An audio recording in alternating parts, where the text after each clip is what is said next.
What is good, fight fans? This is Ashley's Corner. Man, I gotta talk about this fight in between Jin Sasaki and Brian Norman Jr.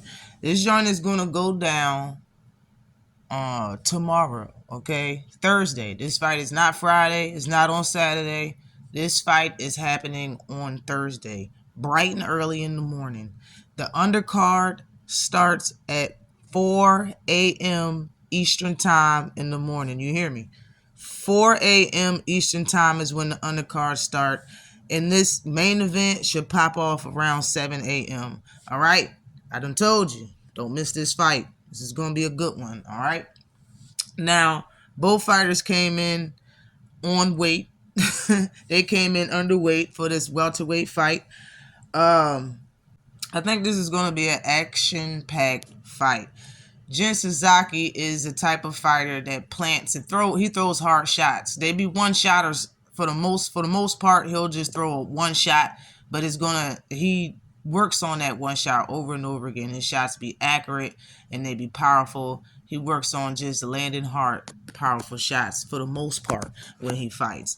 But he has a couple of things that Brian Norman Jr. can capitalize off of. But let me start with the specs just in case y'all don't know about Jin. All right. His record is 19-1-1.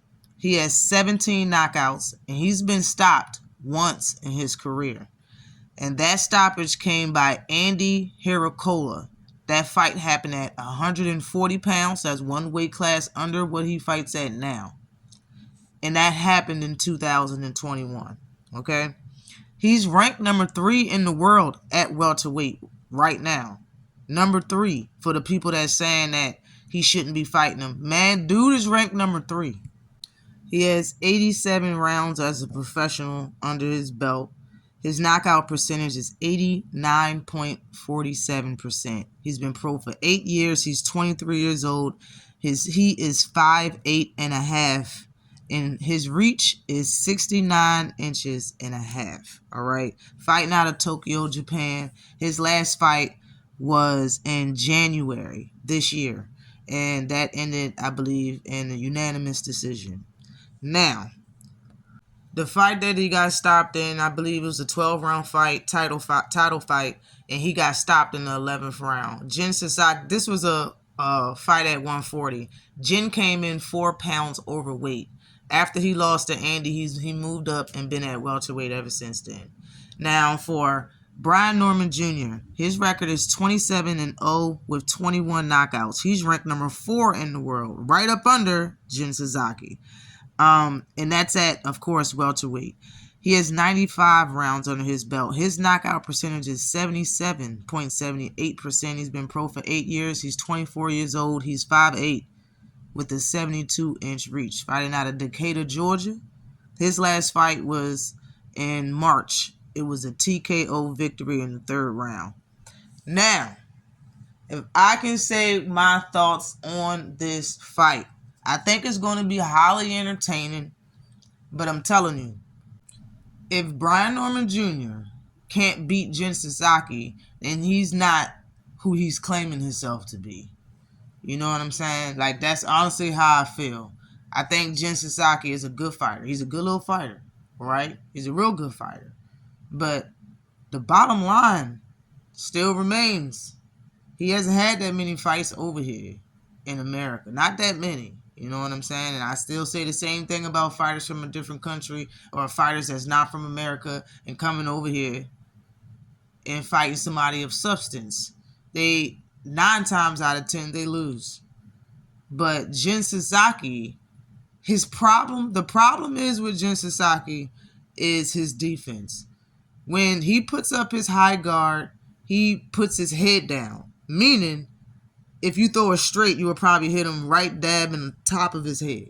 He puts his head down and holds the high guard. That leaves you wide open for the uppie. Okay? The uppercut is going to be Brian Norman Jr. money punch in this joint. It's not really going to be that many straight punches unless he catch Jin off guard. But when Jin's high guard is up, his head goes down. The uppercuts are there. But for real, the biggest thing that Brian has over him, in my opinion, is his reach advantage. All right, he got a 2-inch reach advantage. Now, if you know how to use that, you can, like, 2 inches can be cool on somebody's reach advantage if you know how to use it. Brian Norman Jr. can use his reach advantage, but he like partying. He like fighting a lot. He called himself the God of War. And if he beat Jen, maybe this is true.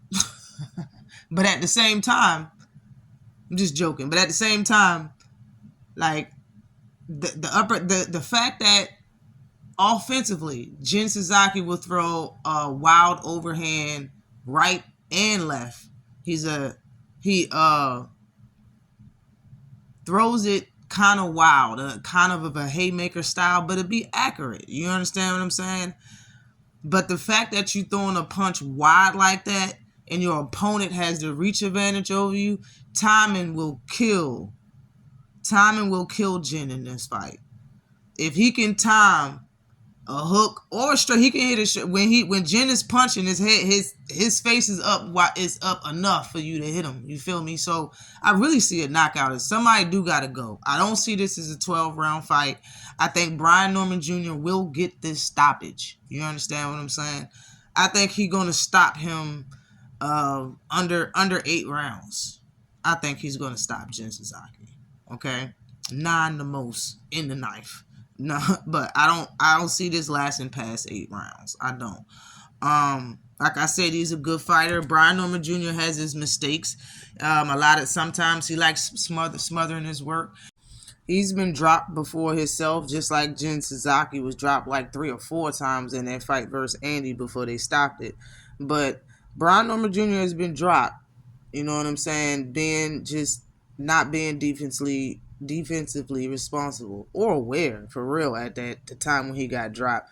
And I think the last fight that he had, dude kind of wild. I think his leg buckled a little bit. So, like, his chin gonna get tested in this fight if Brian Norman Jr. defense ain't right. If he in there playing, we're gonna see something. This about to be a good fight, yo. I'm telling you. But I think Smarts, like, I think if he can, I think he can set up Jen in this fight. I think he can, wait for Jen to load up on them shots and time them or just counter them. You know what I'm saying? You don't have to do it the whole fight, but Jen is he kind of swings wild sometimes. You know what I'm saying? I don't think Brian Norman Jr. is the guy to be swinging with, even though I know that's what's going to happen in this fight. Jen got a higher knockout rating than Brian Norman Jr., but like I said, his fights was mostly in Japan. But let me know what y'all think. Always like and subscribe to the channel. Peace.